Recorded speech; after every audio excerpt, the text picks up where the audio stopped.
오늘은 느헤미야 7번째 시간입니다. 오늘 말씀을 통해서 지켜야 할 신앙이라는 제목으로 여러분들과 함께 은혜 시간 갖기를 원합니다. 이제 성벽 재건이 다 끝났습니다. 이제 각 벽에 들어갈 그 성문만 이제 세워놓으면 이제 모든 것이 다 마무리되는 그런 과정 가운데 있었습니다. 자, 그 시간대에 이 산발락과 이 반대 세력들이 다시 한번 음모를 꾸미게 됩니다. 이제는 이스라엘 전체를 대상으로 하는 것이 아니라 느헤미야 한 사람에 대해서 집중적으로 공격하기 위해서 음모를 꾸미는 내용이 우리가 읽은 내용의 말씀입니다. 사실 어떤 공동체든 또 어떤 나라든 이 한 사람의 세워진 한 사람 리더의 역할이 너무나 중요합니다. 리더가 잘하면 그 나라와 그 공동체는 살아 움직일 수 있고, 또 리더가 쓰러지면 그 공동체와 나라는 쉽게 무너질 수 있기 때문이죠. 그런 의미에서 우리는 참 힘들고 어려운 팬데믹 상황 가운데 지내고 있습니다. 사랑하는 여러분, 이 땅에 하나님께서 세우신 귀한 교회들이 있습니다. 또 교회들을 섬기는 목회자들을 위해서 여러분들 기도해 주시고, 특별히 이제 미국 대선이 얼마 남지 않았습니다.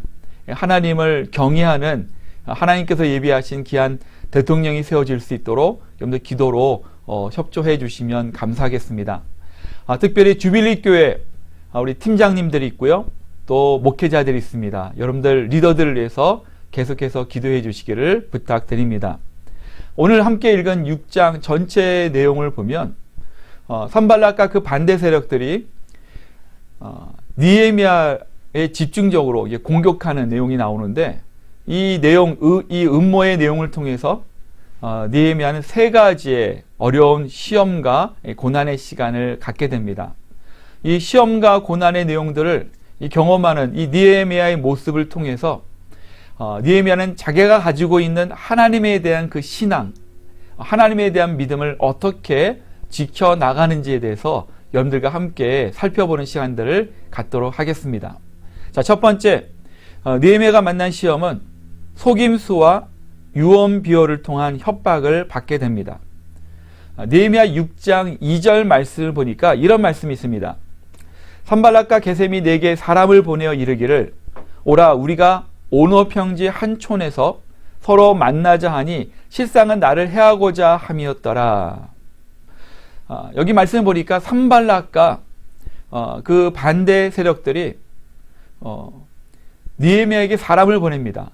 그리고 평화회담, 회담을 갖자라고 회담을 요청하죠. 근데 회담 장소가 어디냐면 예루살렘에서 약 40km 떨어진 이 오너 평지라는 곳의 한 마을에서 협상하자라고 요청을 합니다. 자, 그때마다 느헤미야는 거절합니다. 벌써 성경 말씀 보니까 4번이나 거절하였다라고 성경은 말씀하고 있습니다. 4번이나 사람들을 보냈는데 실패하자 이제 또 다른 사람을 보내서 이제는 산발락이 쓴 편지를 보내게 됩니다. 그 편지 내용 안에는 사실 느헤미야를 협박하는 내용이 있습니다. 너희가 성벽을 재건하는 것, 예루살렘 성을 다시 회복시키는 것은 페르시아 왕을 배반하고자 하는 것이 아니냐, 그리고 이 성벽이 완성되면 느헤미야를 유다의 왕으로 세우는 것이 아니냐라고 협박하고 있는 내용의 편지를 보내게 된 것이죠. 자, 이러한 편지를 받았음에도 불구하고 느헤미야는 그 편지에 대해서 거절을 하고, 또한 그 편지에 대해서 그렇게 크게 신경 쓰지 않는 그런 모습을 보이게 됩니다. 자, 그러면서 이 성경 말씀을 자세히 살펴보면 느헤미야는 이 산발락과 그의 세력들이 요청하는 그 평화회담을 거절할 수 있었던 이유에 대해서 성경은 직접 간접적으로 우리에게 설명해 주고 있죠. 아마 일반적으로 이 평화회담에 대한 요청이 왔을 땐 한 번 정도 적어도 심각하게 생각하였을 것입니다. 느헤미야도 아마 생각을 하였을 거예요. 근데 그 생각하는 가운데 그는 가지 않는 것으로 결정을 합니다. 두 가지 이유입니다. 첫 번째는 이미 느헤미야는 자신을 죽이려고 예루살렘에서 동떨어진 40km 떨어진 곳으로 유인해서 자기를 죽이려는 음모였다는 것을 그는 알고 있었고, 또 그것을 깨달을 수 있는 지혜를 가지고 있었다는 것입니다.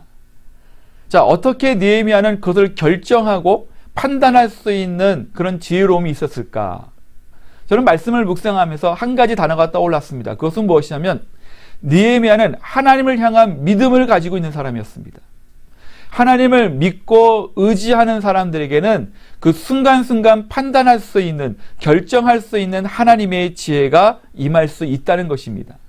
하나님을 향한 그 믿음을 통해서 그는 어느 평지로 여행을 가는 것보다, 그 회담에 참석하는 것보다 건축 공사로 인해서 흙먼지가 날리고 사람들이 시끌시끌하고 분주하고 어쩌면 정신없는 그런 그 공사, 그 건축 현장을 지키는 것이 그에게는 더 유익하고 가장 우선순위라는 것을 그는 깨닫고 알고 있었다는 것입니다. 저는 이 말씀을 통해서 우리에게 주시는 첫 번째 교훈을 여러분들과 함께 나누길 원합니다. 자, 첫 번째 교훈은 이것입니다. 하나님과 멀어지게 하는 속임수에 빠지지 마시기 바랍니다. 산발랏은 그의 세력들은 예루살렘에서 멀어지게 함을 통해서 느헤미야를 죽이려는 음모를 꾸몄습니다. 그러나 그는 예루살렘을 지키고 자기가 있어야 할 자리를 지켰기 때문에 결코 위험한 위기의 상황까지 가지 않게 되었다는 것이죠. 우리는 지금 팬데믹 상황에서 살고 있습니다. 매일매일 삶이 이전에 경험하지 못한 새로운 그런 환경을 우리가 만나고 있습니다. 전에는 우리가 이민자로서 열심히 일을 하고 또한 최선을 다해서 열심히 신앙생활을 하였다면 지금은 열심히라는 단어보다는 모든 일에 매사에 항상 조심해야 된다라는 이 조심이라는 단어를 많이 사용하고 있습니다. 일을 할 때도 사람들과 접촉하지 않도록 조심해야 됩니다. 어떤 모임이든 또 어떤 곳이든 항상 사람들과 거리를 두기 위해서 우리는 조심해야 된다는 것이죠. 자, 그런 의미에서 우리가 우리의 신앙생활을 바라보면 전에는 적극적으로 열심히 했던 신앙생활보다는 조심스럽게 신앙생활을 할 수밖에 없는 환경과 상황이 펼쳐진 것입니다. 그러다 보니까 우리도 모르게 우리 안에 아주 작은 속삭임의 목소리를 듣게 됩니다.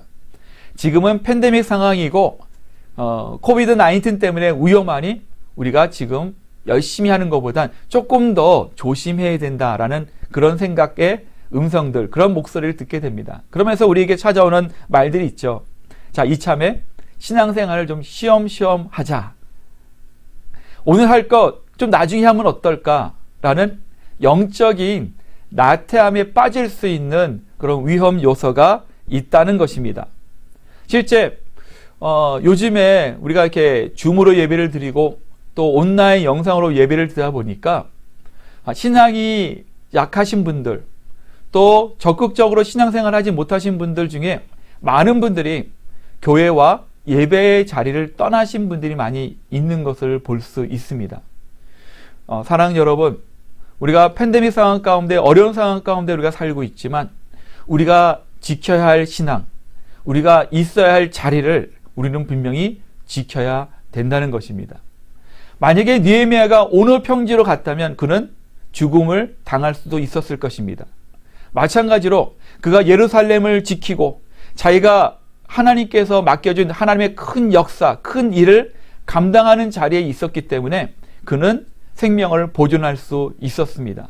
마찬가지로 우리는 하나님을 예배하는 하나님의 자녀요, 하나님을 예배하는 성도로 부름을 받았기 때문에 우리가 있어야 할 자리가 있어요. 그것은 어디냐면 예배하는 자리, 우리의 신앙을 지키는 자리에 우리는 있어야 되는 것입니다. 우리에게 속삭임이 있습니다. 지금 안 해도 돼. 나중에 해도 돼. 다음에 해도 돼. 그런 속삭임에 여러분들 빠지지 마시기 바랍니다. 때로는 우리를 하나님과 멀어지게 하는 일들이 일어납니다. 매일매일 삶 가운데 우리가 조심해야 될 것은 무엇이냐면 어떤 일을 결정할 때 이 일을 통해서 나는 하나님과 가까워질 수 있는가 아니면 하나님과 멀어질 수 있는가 우리는 판단해야 된다는 것입니다. 사실 우리를 하나님과 멀어지게 하는 많은 요소들이 있죠. 처음엔 잘 몰라요. 괜찮을 것 같아요. 처음에 그렇게 심각하게 커다란 그런 사이즈로 크기로 우리를 다가오지 않습니다. 그러나 차츰차츰 우리를 멀게 합니다. 처음에는 느낄 수 없어요. 마치 따뜻한 미지근한 물에 물에서 점점 우리도 모르게 물이 뜨거워지면서 우리를 뜨겁게 하는 그러한 재해 유혹과 또한 속임수가 있다는 것을 기억하시면서 우리는 날마다 우리가 있어야 할 자리를 지키시기를 주님의 이름으로 축원합니다. 우리가 잘 아는 말씀 중에 에베소서 고린도후서 11장 3절 말씀에 이런 말씀이 있어요. 고린도후서 11장 3절 말씀에 뱀이 그 관계로 하와를 미혹한 것 같이 너희 마음이 그리스도를 향하는 진실함과 깨끗함에서 떠나 부패할까 두려워하노라. 사도 바울이 고린도 교회에 이렇게 얘기합니다. 하나님과 멀어지면 그리스도를 향하는 그 방향으로 멀어질 경우에 우리가 가지고 있는 진실함과 깨끗함에서 벗어나게 된다는 것입니다. 그러니까 결국 무엇이냐면 하나님의 성도들이 하나님의 사람들이 있어야 할 자리를 떠나면 영적인 침체를 맞이하게 되고 영적인 죽음을 맞이할 수 있다는 것을 우리는 분명히 기억해야 됩니다. 그래서 우리는 항상 깨어 기도해야 된다는 것이죠. 에베소서 말씀 중에 6장 18절 말씀, 에베소서 6장 18절 말씀에 이렇게 말씀합니다. 모든 기도와 간구를 하되 항상 성령 안에서 기도하고 이를 위하여 깨어 구하기를 항상 힘쓰며 여러 성도를 위하여 구하라. 성경은 우리에게 말씀합니다. 성령님을 의지하여 기도하라. 성령님께 간구하라. 그 말은 우리와 이미 함께 동행하신 성령께서 우리의 기도를 도와주시고 우리의 기도 가운데 함께하여 주셔서 죄악의 길에 빠지지 않도록 속임수에 유혹받지 않도록 우리가 항상 깨어서 생활할 수 있도록 우리를 이끌어 주신다라고 말씀하고 있는 것입니다. 그래서 어쩌면 지금 이 시기가 그 어떤 시기보다도 하나님과 직접적으로 대면하며 예수 그리스도의 이름으로 간절히 기도하고 깨어 간구하는, 기도하는 그런 시간이다라고 저는 믿습니다. 사랑하는 여러분, 여러분들이 지켜야 할 각자의 자리에서 여러분들이 지켜야 할 신앙을 끝까지 지켜나가시기를 예수 그리스도의 이름으로 축원합니다. 자, 두 번째, 느헤미야가 만난 시험이 있습니다. 그것은 거짓 선지자의 거짓말을 통해서 임하는 암살 음모입니다. 자, 이 본문의 말씀에 느헤미야 6장 10절 말씀을 보면 이렇게 말씀하고 있어요. 자, 이후에 느헤다벨의 손자 들라야의 아들 스마야가 두문불출하기로 내가 그 집에 가니 그가 이르기를 그들이 너를 죽이러 올 터이니 우리가 하나님의 전으로 가서 외소 안에 머물고 그 문을 닫자. 저들이 반드시 밤에 와서 너를 죽이리라 하기로. 느헤미야와 함께 일했던 여러 사람들 중에 이 선지자 스마야라는 사람이 있었습니다. 근데 이 스마야가 언제부터인가 외출하지 않는 거예요. 그래서 너무나 걱정이 돼서 느헤미야가 스마야가 살고 있는 집을 방문하게 됩니다. 자, 그때 방문했던 느헤미야에게 스마야 선지자가 이렇게 말합니다. 지금 사방에 산발랏이 보낸 이 자객들이 깔려 있기 때문에 너무나 많이 있기 때문에 당장 이곳을 떠나 안전한 곳으로 피신할 것을 권유합니다. 자, 그 곳이 어디를 추천하고 있냐면 이게 하나님의 말씀 보니까 하나님의 성전 외소라고 합니다. 다시 말하면 하나님의 성전 예루살렘 성전 안에 성소를 이야기합니다. 근데 이 성소는 일반 사람들이 쉽게 아무 때나 들어갈 수 있는 곳은 아닙니다. 다시 말하면 이 성소에는 제사장들만 들어갈 수 있다는 것이죠. 자, 이 말은 어떤 의미를 가지고 있냐면 산발랏이 이 스마야 선지자를 뇌물을 주고 그를 꼬셨습니다. 그리고 거짓 예언을 할 수 있도록 이미 뇌물을 준 것이죠. 그래서 이 속임수를 쓴 것입니다.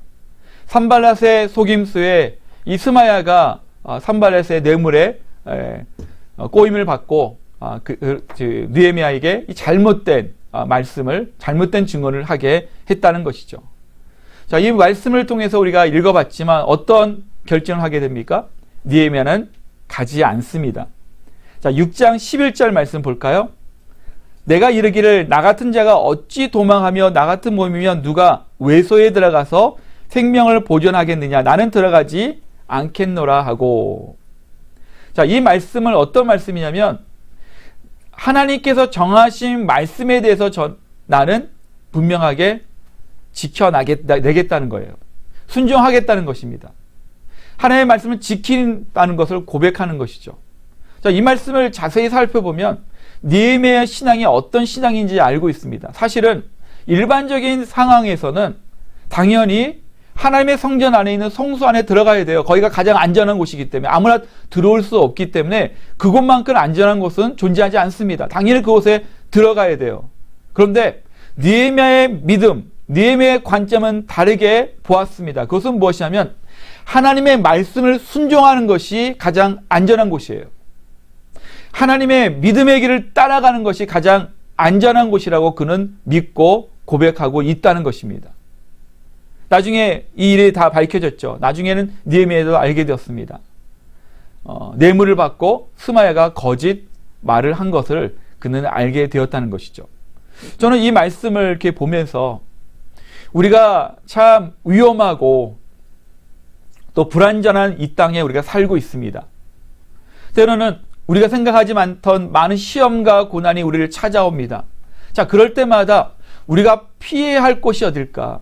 우리에게 가장 안전한 장소는 어디일까? 우리는 고민하게 됩니다. 자, 그곳은 어딜까요? 하나님이 함께하는 곳. 하나님의 말씀을 순종하는 것. 하나님께서 원하시고 하나님께로 따라가는 그 길만이 가장 안전한 곳이고 안전한 길이라는 것을 믿으시기를 주님의 이름으로 축원합니다. 우리가 잘 아는 로마서 8장 28절 말씀을 보면 성경은 우리에게 이렇게 말씀하고 있습니다.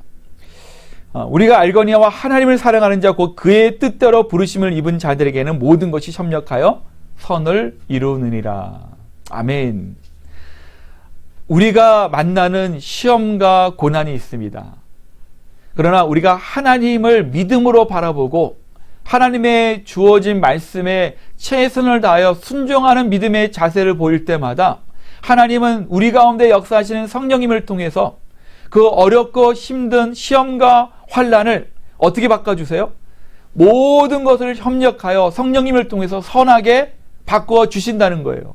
그러니까 우리가 해야 할 일은 무엇입니까? 하나님을 바라보는 것, 하나님을 믿고 고백하는 것, 하나님께서 주신 그 말씀에 순종만 하면 하나님께서 가장 안전한 길로 이끌어 주시고 또한 고난과 시험의 길에서 피할 길로 이끌어 주신다라고 성경은 우리에게 약속해 주고 있습니다.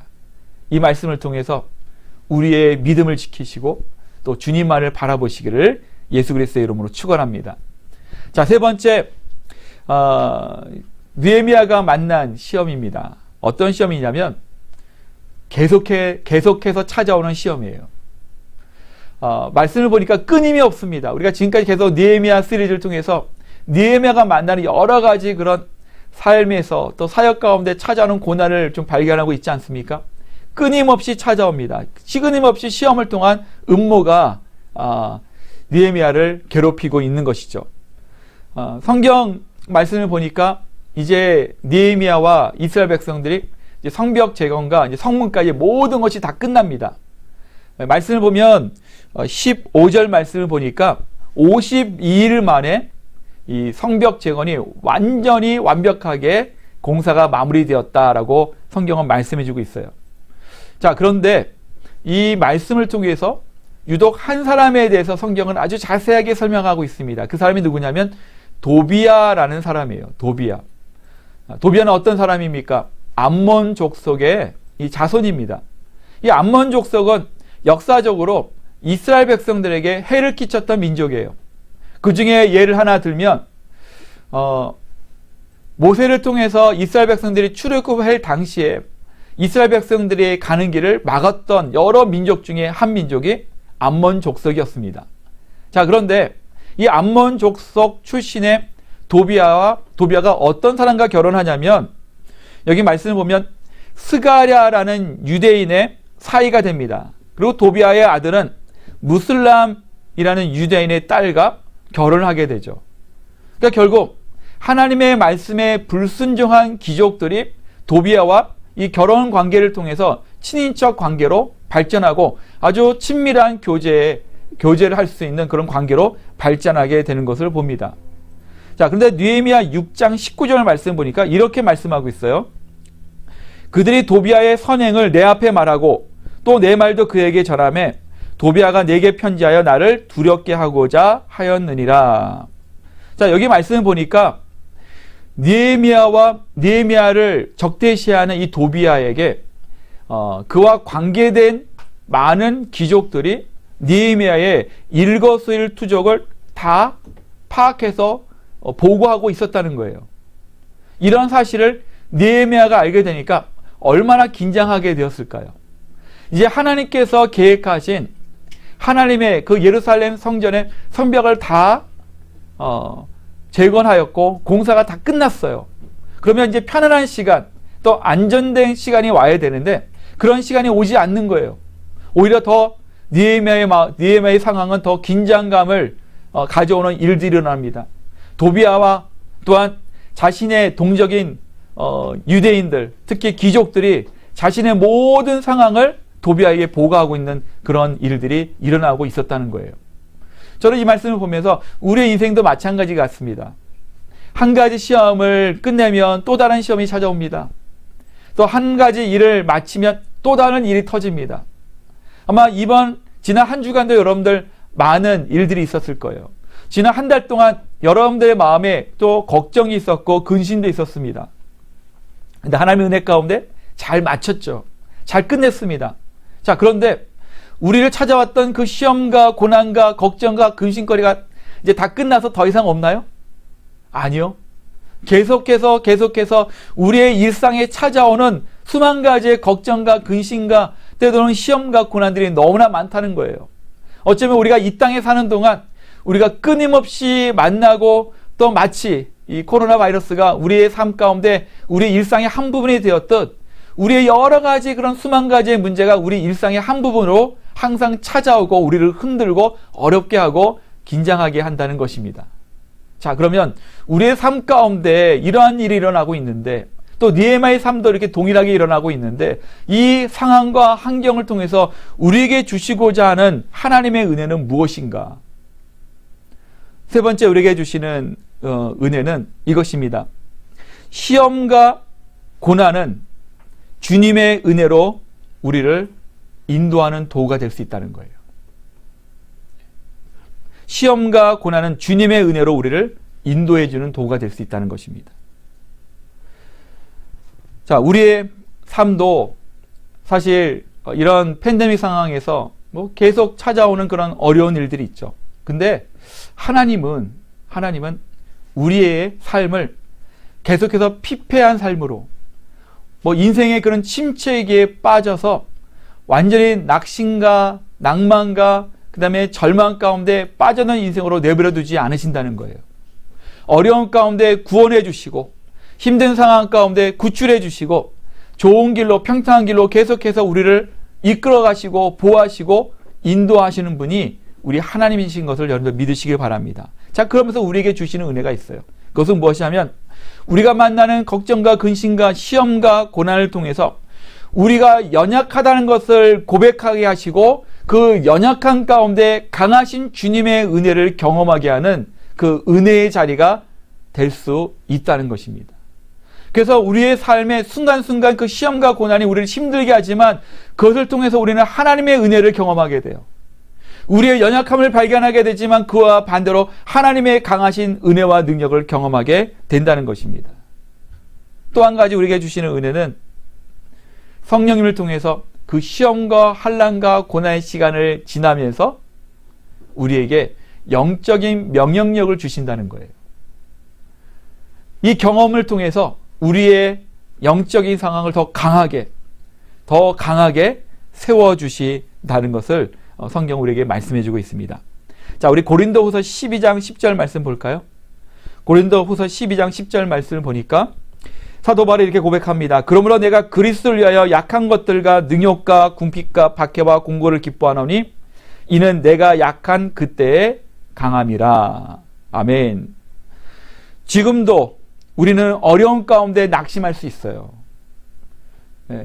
가만히 있어도 그 한숨이 나올 수밖에 없는 상황이 우리를 힘들게 할 수 있습니다. 그렇지만 여러분 포기하지 마시기 바랍니다. 왜냐하면 하나님께서 여러분들과 함께 하세요. 그리고 하나님께서 여러분들을 강하게 세워주십니다. 그리고 우리가 약하면 약할수록 누가 강하게 등장하세요? 하나님의 손길. 우리가 연약하다고 고백할 때마다 누가 우리의 삶 가운데 역사하십니까? 강하신 하나님. 사도 바울은 이것을 우리에게 말씀해주고 있다는 것입니다. 자, 말씀을 정리합니다. 오늘 우리에게 주시는 이 느헤미야가 만나는 시험과 고난을 통해서 느헤미야는 매 순간순간마다 자신이 지켜야 할 신앙을 지켜 나가는 모습을 우리에게 보여주고 있습니다. 자, 이 말씀을 통해서 우리에게 주시는 그 은혜들 함께 나누면, 정리하면, 첫 번째, 우리의 삶 가운데서도 우리의 삶을 유혹하는 그런 많은 속임수와 속삭임이 있어요. 그 속임수와 속삭임 가운데 하나님을 멀게 하는 그것으로부터 유혹받지 마시고 여러분들이 지켜야 할 신앙을 지켜나가시기를 주님의 이름으로 축원합니다. 두 번째 우리에게 주시는 은혜는 무엇입니까? 조금 전에 살펴봤듯이 믿음으로 주님의 우리의 환경과 그 시험 가운데, 어려운 상황 가운데 그 믿음을 통해서 이겨나가시기 바랍니다. 믿음으로 주님을 순종하고 믿음으로 주 앞에 나가는 그 자리가 가장 안전한 자리요, 하나님께서 원하신 자리인 것을 분명히 믿으시길 바랍니다. 마지막으로 우리가 만나는 그 시험과 고난을 통해서 하나님의 은혜를 경험하는 반전의 역사와 반전의 은혜가 있다는 것을 기억하시면서 우리를 강하게 세워주시는 그 강하신 주님을 끝까지 믿고 의지하는 우리 귀한 주비리교회 성도님들, 또 이 귀한 예배 함께 하시는 모든 성도님들 되시기를 예수 그리스도의 이름으로 축원합니다.